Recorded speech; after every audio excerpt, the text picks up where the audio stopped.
Welcome back to my channel Lisa daily লাইফে সবাইকে welcome. আশা করি সবাই ভালো আছো, আমিও ভালো আছি। এখন কিন্তু বাজে 3:45। তোমরা ভাবতেই পারো এত সকাল সকাল উঠেছি কেন। উঠেছি তার কারণ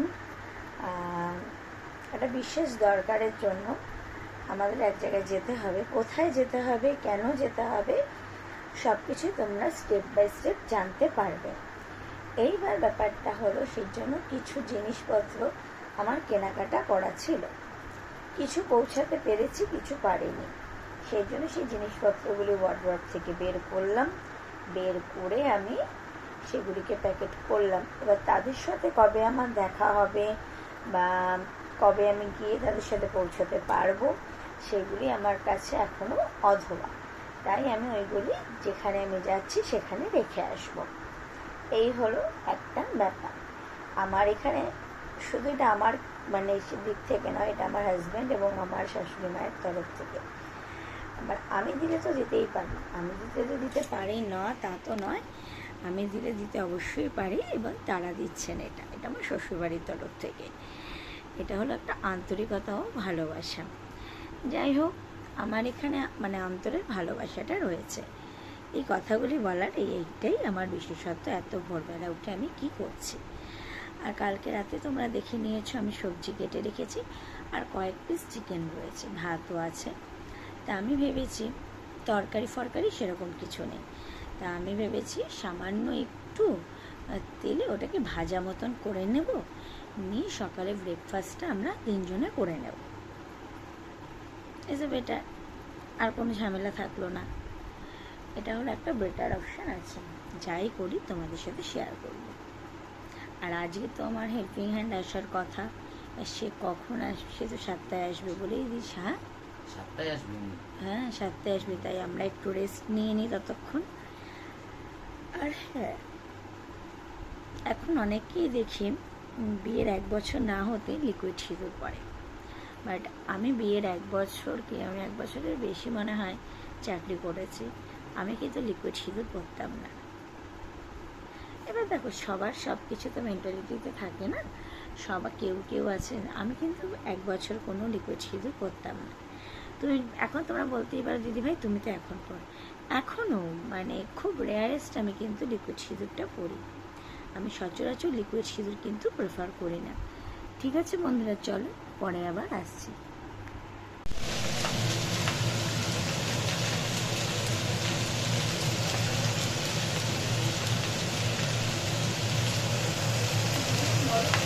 এই দেখো বন্ধুরা, সকালে ব্রেকফাস্ট রেডি করা হচ্ছে। ঠিক আছে, একটু কাইন্ড অফ মানে এটা একটু ওই মিক্স মানে মিক্স রাইসই বলতে পারো। ঠিক আছে, এটা দিয়েই করা হচ্ছে। তো যাই হোক, এটাকে করে রাখছি আজকে, কারণ মানে করে রাখছি সকালবেলায়, কারণ যেহেতু কালকে ভাত ছিল। এবার এটাকে করে হাঁড়িগুলোকে খালি করে দেওয়া হয়েছে। এবার যেহেতু তোমাদের দিদিভাই বললো একজন হেল্পিং হ্যান্ড আসবে, ঠিক আছে, উনি 7টা সাড়ে 7টার মধ্যে ঢুকে যাবে। এবার আমাদের আবার বেরোনোও আছে। তো ভাবলো যে ঠিক আছে, যখন উঠেই পড়েছি একবারে করে নিয়ে এবার একটু রেস্টে যাবো, হালকা টেস্ট করব, করে তারপরে রেস্টে যাবো। তাতে কি আমাদের কোনো হেডেক থাকবে না। আর ও ফার্স্ট দিন আসবে, ওকে একটু কিছু দেওয়াটাও উচিত। ঠিক আছে, চলো কেমন হয়েছে খেয়ে তারপরে বলছি। খুব শর্ট টাইমে কিন্তু আমি ব্রেকফাস্টটা বানিয়ে নিয়েছি। খেতে কিন্তু অসাম হয়েছে। হ্যাঁ, ফুলকপির ডাঁটাগুলি আর একটু সিদ্ধ হতো না। খুব শর্ট টাইম, বললামই তো শর্ট টাইমের মধ্যে করেছি। যাই হোক, কেন আরও বিশেষ করে করলাম বলো তো, হাঁড়িটা খালি করে দিতে হবে। আর একটা কড়াই ছিল, ওটাও খালি, কড়াইয়ের মধ্যে একটু তেল ছিল। আর তারপরে মেয়েটা কাজে আসবে ফার্স্ট টাইম। এবার দেখো, সত্যি কথা বলতে আমাদের বাড়িতে চায়ের প্রচলনটা কম। এবার অল্প বয়সী মেয়ে, সেই কারণে তাকে একটু 1 দিন তো 2 দিন দেওয়া যায়। ও আমাদের কাছে টিফিনের কথা কিছু বলেনি। দেখো, একটু ভালো মন্দ করলে মন চায় দিয়ে খাওয়াটা উচিত, আমি মনে করি। কাউকে দিলে কারোর কমে না। এটা আমার মা, আমার বাবা আমাকে এই শিক্ষাটা দিয়েছে। কাউকে দিলে কোনোদিনও কমে না, বরং আরও বাড়ে। বাড়িতেও তো তাই হয়েছে। এই বাড়িতেও আমি দেখে এসছি আমার শ্বশুর শাশুড়ি আমার স্বামীকে, ওকে দিলে কোনোদিনও কমে না। হ্যাঁ, প্রত্যেকটা সময় আপ অ্যান্ড ডাউনস আছে, সব সময় যে সময় একই রকম গতিতে বইবে তা তো নয়, সব কিছুকে অ্যাডজাস্ট করে নিয়েই চলতে হবে, এটাই আমাদের জীবন। যাই হোক, সকাল সকাল এত জ্ঞান দেবো না, চলো এখন আমি একটা লম্বা ঘুম দিয়ে নেব। 4:30 বাজে, 2.5 ঘন্টার ঘুম দেব।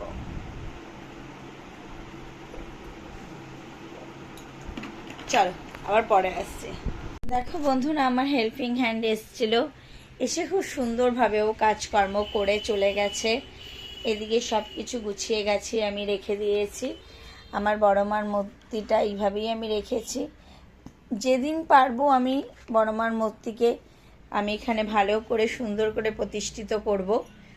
আর পর্দাগুলি তো তোমরা দেখতেই পাচ্ছ, আমি পর্দাগুলিকে এবার টেনে দিচ্ছি, কারণ রোদ পড়ে আসছে না, রোদ চলে আসছে তো খুব মানে গরম হয়ে যায়, এসি চালালেও খুব বাজে লাগে। আমার সব কিছু এগুলি আমি সব গুছিয়ে গাছিয়ে নিয়েছি। তোমাদের দাদাভাইয়ের এই গেঞ্জিটা ছেঁড়া আছে। যাই হোক, কেমনভাবে গুছিয়েছি দেখতেই পাচ্ছ, অনেক দিন বাদে তোমাদের সাথে দেখালাম। এইবার আসি আমি আমার কিছুটা চেঞ্জ। আচ্ছা, এইখানে আমি একটা জিনিস রাখার চেষ্টা করছি, এখানে একটা জিনিস ছিল সেটা সরিয়ে দিয়ে এখানে একটা জিনিস রাখার চেষ্টা করছি, সেটা আসলে তোমরা দেখতেই পাবে। দাঁড়াও, আমি তোমাদের সাথে শেয়ার করছি। এই দেখো, আমার যে ওয়ার্ড্রপটা ছিল, এটা হলো মানে মিনি না, মিনির ওপরে যেটা রয়েছে সেই ওয়ার্ড্রপটা রয়েছে। ওয়ার্ড্রপের পাশে দেখো আমি কিন্তু এখানে একটা ডেকোরেশন করে নিয়েছি। এবার আমি যে দাদাগুলিকে দিয়ে ওই জিনিসটা আনাবো, তাদের দিয়ে আমি ভেবেছি এই তোমার শোকেসটাকে আমি এদিকে আনবো আর এদিকে জিনিসগুলিকে এদিকে আনবো। এবার আমাদের যতদিন না ট্যাঙ্কি পরিষ্কার হচ্ছে ঠিক মতন, ততদিন আমাদের এই জলক্ষেত চালাতে হবে। আর ঠাকুরের জায়গা তো তোমরা দেখতেই পাচ্ছ রোজই পরিষ্কার হচ্ছে, ফুলের অভাব হয়ে যাচ্ছে। যাই হোক, আর জল আমাদের কিনে খেতে হচ্ছে। এদিকে ঘিটা এখানে সরিয়ে রাখলাম, দেখতেই পাচ্ছ সব কিছু। এটা আজকে রান্নার মধ্যে কি করব তোমাদের দেখিয়ে দিই একটু, চলো। ফুলকপিটা কি বের করে দিয়েছো? আচ্ছা, এই যে ফুলকপিটা করব, ধরো আলু আছে সিদ্ধ, ধরো, আর শিম ভাজা, মানে শিম ভাজা না, শিম বাটা করব, শিম বাটা করব। আর এদিকে কিন্তু দেখো মাছ আমি কিন্তু রেখে দিয়েছি বরফ ছাড়ার জন্য। এগুলি এখন না, একদম গরম গরম ভাত করব, গরম গরম খাবার, এগুলি সব হালকা পাতলা জিনিস, এগুলি গরম গরম করেই করব, বুঝেছে। আর ফ্রাইড রাইসের যেটা মেঘ করেছি সেটা দেখো খুব সুন্দর হয়েছে খেতে, তোমরাও করে ট্রাই করে দেবো। আমি কিন্তু গোলমরিচের গুঁড়ো দিয়ে করেছি। চলো বন্ধুরা, পরে আবার আসছি।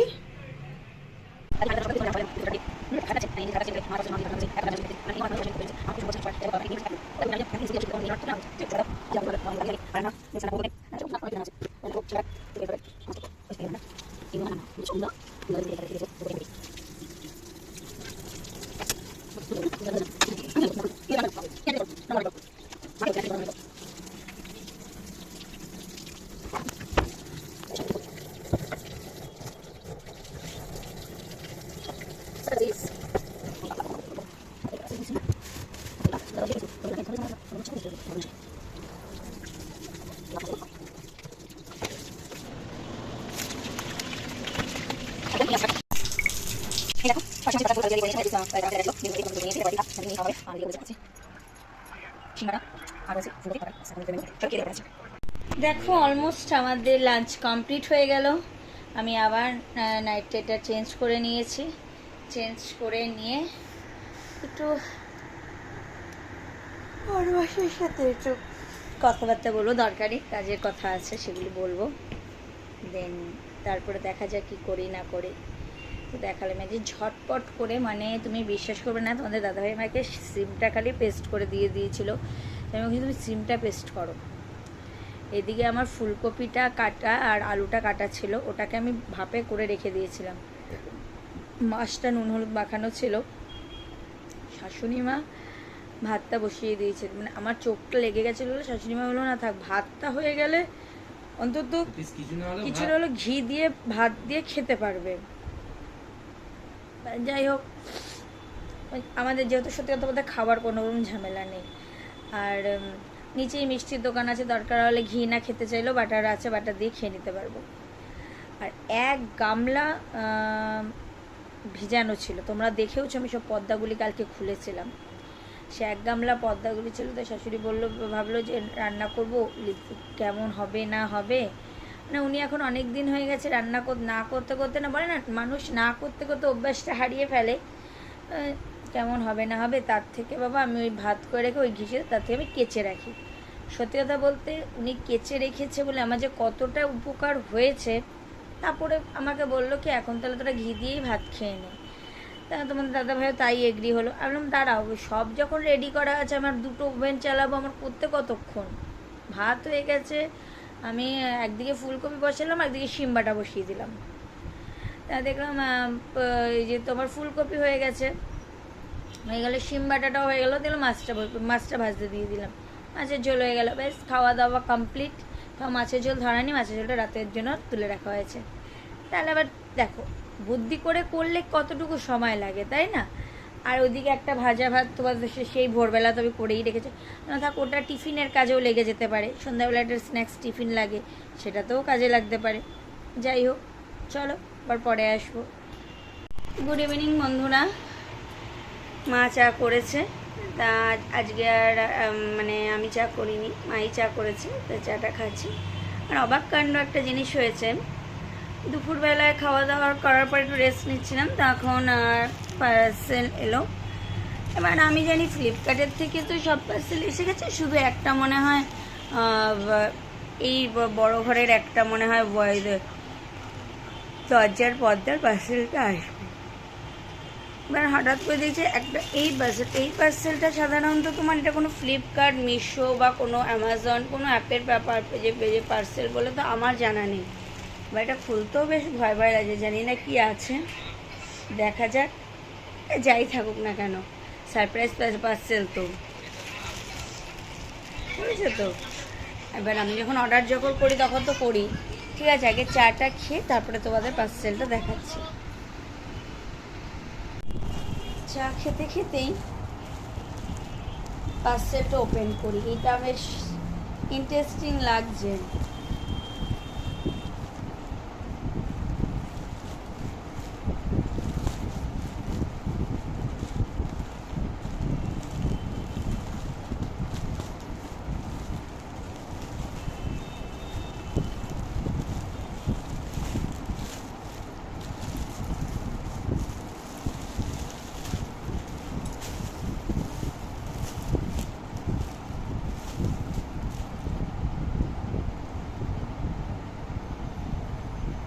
চুড়িদার মানে কুর্তি টাইপের কিছু, বললাম না।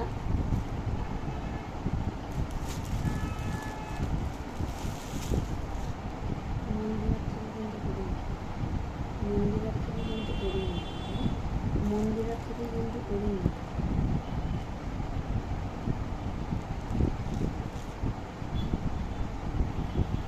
যাই হোক, যে পাঠিয়েছে সে যদি একটু বলে দেয় খুব ভালো হয়, কারণ আমি তো অনেক এত বড় সেলিব্রিটি নই, এর জন্য যদি কেউ পাঠিয়ে থাকে, পাঠালে কে আর পাঠাবে, আমার রিলেটিভরাই হয়তো কেউ পাঠিয়েছে, একটু কাইন্ডলি বলে দিলে আমার জন্য খুব ভালো হয়। অবশ্যই আমি এটা পরবো, পরে আমি তোমাদের দেখাবো, কিন্তু একটু বলে দিলে ভালো হয়।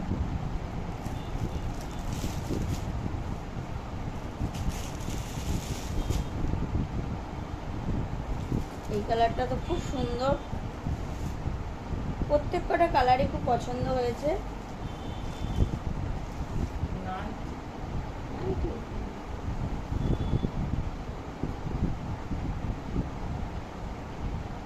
ঠিক আছে বন্ধুরা, সারপ্রাইজ গিফট হিসেবে খুব ভালো লাগলো, বাট সত্যি কথা বলতে এরকম সারপ্রাইজ গিফট আমার মানে একটু বলে দিলে আমার খুব ভালো লাগে। কেন বলো তো, হ্যাঁ যারা অনেক নামি দামি মানে সেলিব্রিটি হয়ে গেছে, যারা নামি দামি ইউটিউবার, তাদের ব্যাপারটা আলাদা, কিন্তু আমি তো এখন অতটাও নামি দামি নই না।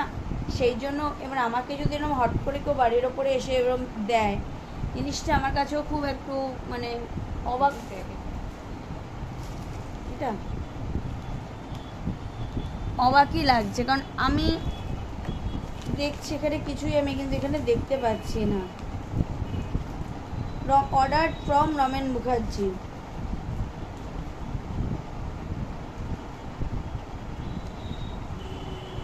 ঠিক আছে চলো পরে আসছি। নিচে গিয়েছিলাম একটু সাজুগুজুর একটা লিপ বাম নিয়ে এলাম, ঠোঁটটা এখন ফাটে টানে ওই জন্য। আর ঠাকুরের ফুল বেলপাতা আনতে গিয়েছিলাম, নিয়ে আসলাম। আর আসার পরে আর এক রাউন্ড চা খাচ্ছি। শাশুড়ি মা বললো আচ্ছা আনি, আনো কি চা খাবে? বলছে হ্যাঁ আনা, তাহলে চলো আর এক রাউন্ড চা খাওয়া যায়। আর এক রাউন্ড চা খাচ্ছি। আর আমি এতবার রাতেবেলা ওঠানামা করি, বাথরুমে যাবো, তোমাদের দাদাভাই আমাকে বলছে তোমার জন্য আমি ডাইপার এনে দেবো। আমরা তুমি এখানে যেই চত্বর দোকানে যাবো ডাইপার আনতে গেলে তুমি কার নাম করে আনবা? বলে তোমার নাম করে। আমাকে কেউ দেবে না তো তোমাকে আমার নাম করে ডাইপার। তোমাকে আনতে গেলে বলবে তো তোর বাচ্চা কাচ্চার জন্য নিয়ে যেত।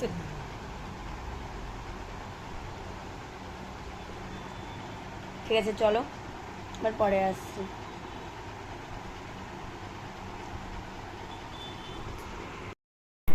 দেখো আমি পেঁপেটা ঘষে নিচ্ছি। একদিন মানে প্রায় আমার শাশুড়িমা আমাদের বাড়িতে গেলে আমার মায়ের হাতের এই পেঁপের মানে ছেচকিটা খেতে খুব ভালোবাসে। তা আমার মা বলে ও তো এটা জানে, তা আমি কখনো করিনি। তাই দেখলাম আজকে পেঁপেটা রয়েছে, অনেকটাই পেঁপে রয়েছে, তাই পেঁপের ছেচকিটা কিন্তু আমি বেশ করে নিচ্ছি।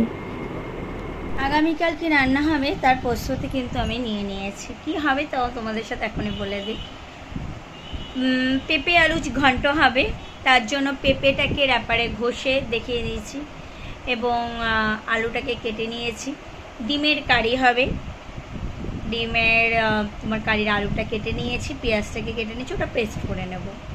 আর আদা রসুনের পেস্ট আমার থাকেই সেটা, আর আর তোমার বেগুন ভাজা হবে, ব্যাস। এই হলো।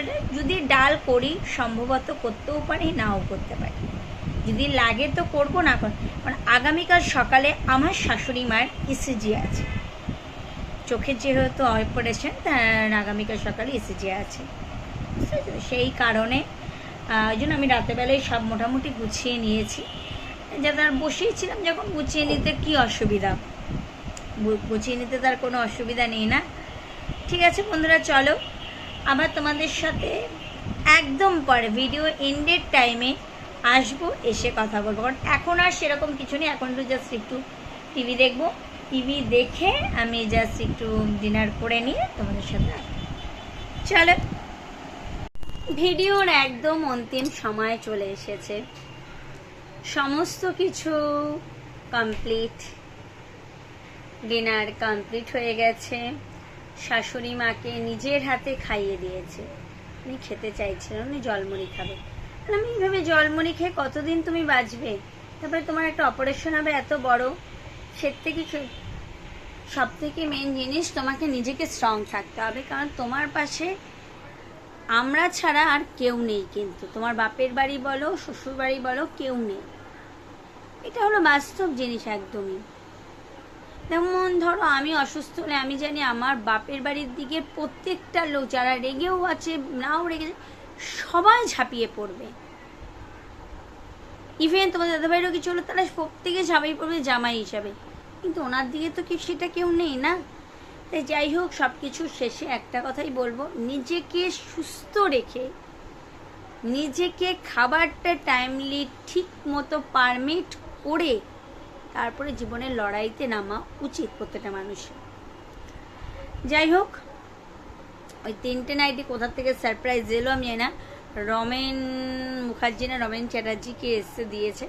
যাই হোক, সে এখনো অবধি জানায়নি, আর ভালো হয়েছে যে দিয়েছে, সে খুব সুন্দর চয়েস করেই দিয়েছে।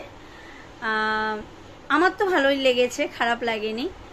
তা আমার হাজব্যান্ডকে আমি জিজ্ঞেস করছি আমি কি পরতে পারি, বলছে হ্যাঁ কেন পরতে পারো না, সে যখন তোমাকে দিয়েছে তুমি পরবে না কেন, সে তো খারাপ জিনিস দেয়নি তোমাকে। আর মানে সত্যি তো, সে তো ভালো ড্রেসই দিয়েছে, ফ্রক কাটিং জামা, যে যেমন ধরো এই যে মানে জ্যাকেট সিস্টেম নাইটি ওরকম ধরনেরই দিয়েছে। ঠিক আছে বন্ধুরা, চলো। আর সব কিছু আমি রেডি করে রেখে দিয়েছি, ডিমের আলু ফালু কেটে রেখে দিয়েছি, মাছও এখনও রয়ে গেছে। আর ডিম কালকে করব কি করব না এখনও ভাবিনি, পরে দেখা যাবে। আর ঠিক আছে বন্ধুরা, চলো আজকের মতো ব্লগটা এখানেই শেষ করে দিচ্ছি। দেখা হচ্ছে আগামীকাল নতুন ব্লগে। ভালো থেকো, সুস্থ থেকো, এটাই বলবো সবাইকে। আর এখনও অবধি যারা আমার চ্যানেলটি সাবস্ক্রাইব করনি তারা অতি অবশ্য আমার চ্যানেলটি সাবস্ক্রাইব করবে এবং পাশে থাকা বেল বাটনটি প্রেস করে যাতে আমার ভিডিও নোটিফিকেশান তোমাদের কাছে খুব তাড়াতাড়ি পৌঁছে যায় সেটা তোমরা দেখবে।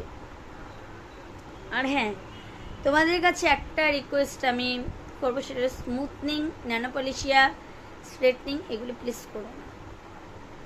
এতে চুলের যতটা না ভালো হয় তার 4 ডবল চুলের হার্মফুল হয়। যারা মেনটেন করে চলে, যারা সারাদিন এইসবের মধ্যে দিয়ে থাকে তাদের জন্য খুব ভালো, বাট আমাদের মধ্যে যারা সারাদিন এই ধরো রাস্তাঘাটে রোদে বেরোচ্ছে, ঘাম হচ্ছে, তাদের জন্য এটা কিন্তু একদমই ভালো না। এটুকু জাস্ট তোমাদের কাছে আমি বলে দিলাম। চলো, গুড নাইট, সুইট, টাটা।